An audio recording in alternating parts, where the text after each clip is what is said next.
Okay guys, welcome back. It's Roland from Borealis Bushcraft. This is a bit of a video that I'm doing for Reed Smith. He's one of our friends on Facebook, on one of the forums.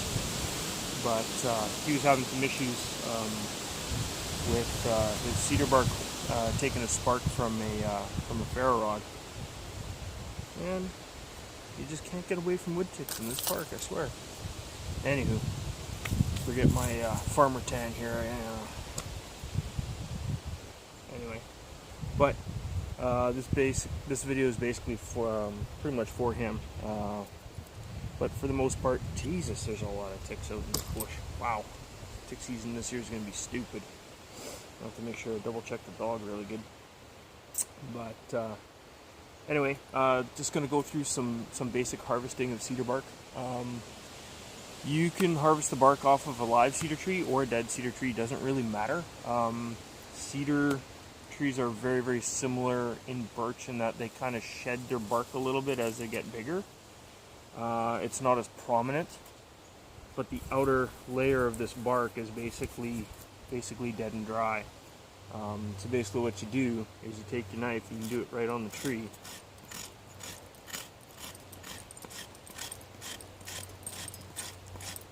And you just scrape until you get some nice fluffy material.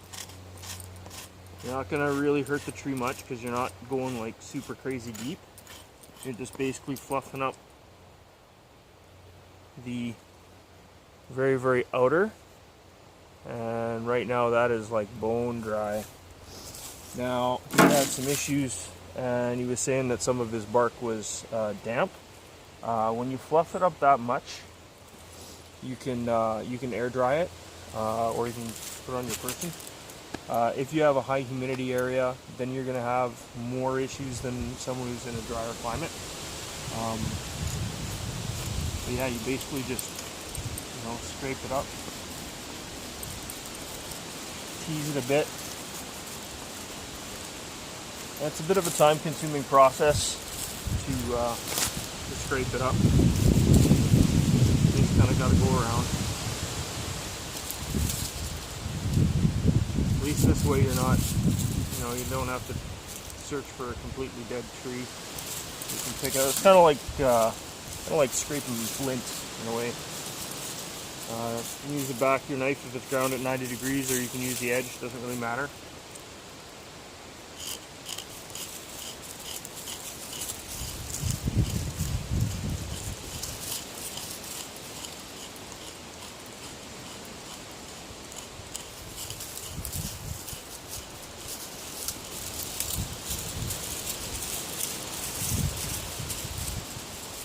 Get some more there.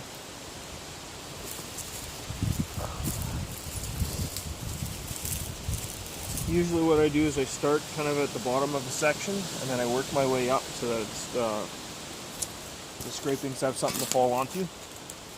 So if I take my knife and I start a little section,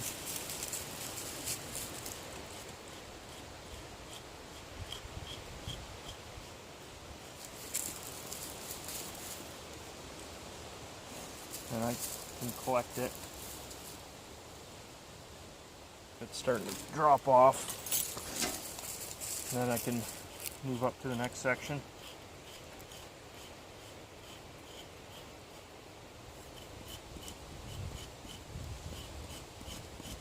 It's kind of windy out here, so it's kind of all just blowing off the tree. Make sure I don't slice myself open here. That would be bad. Guys would end up calling me a chichaco. Anyway, so we're just going to collect. A lot of it's just falling right off of the tree.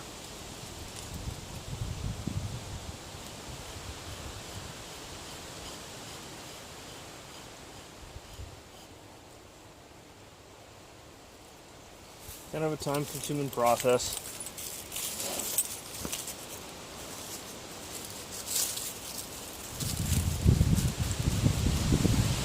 Wind's not helping.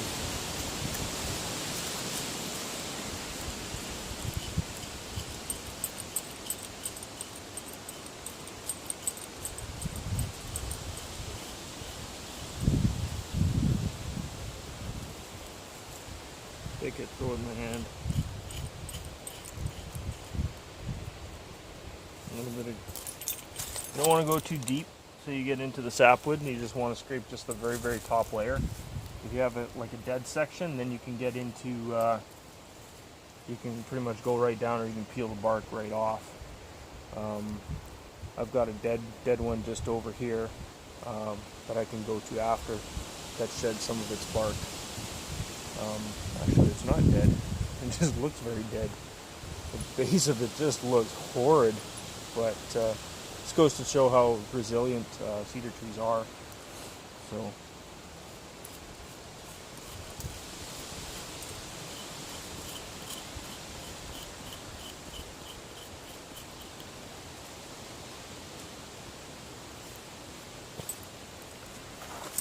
Come around the other side here. Step out of my way. Oh boy.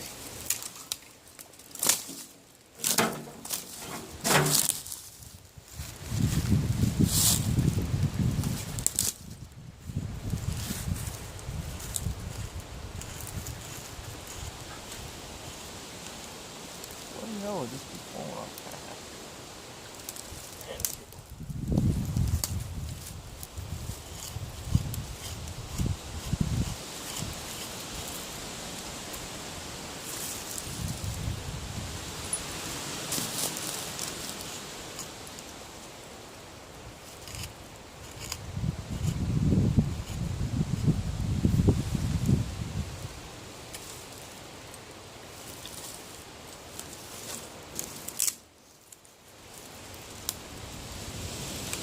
So there's a branch that's up top here just above me that is dead. It's got no foliage, no green on it.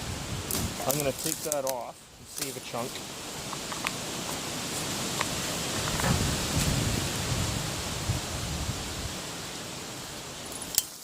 Use the silky for that.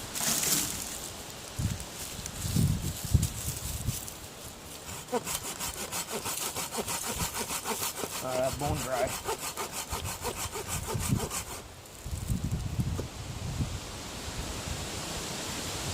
See if we can change the camera angle just a hair. There we go.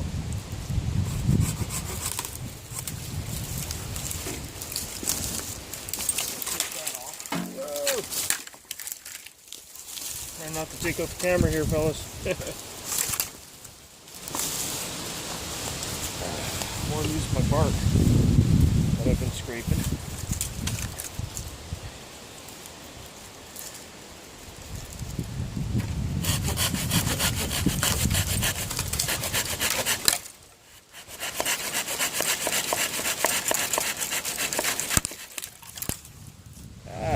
Using my tinder.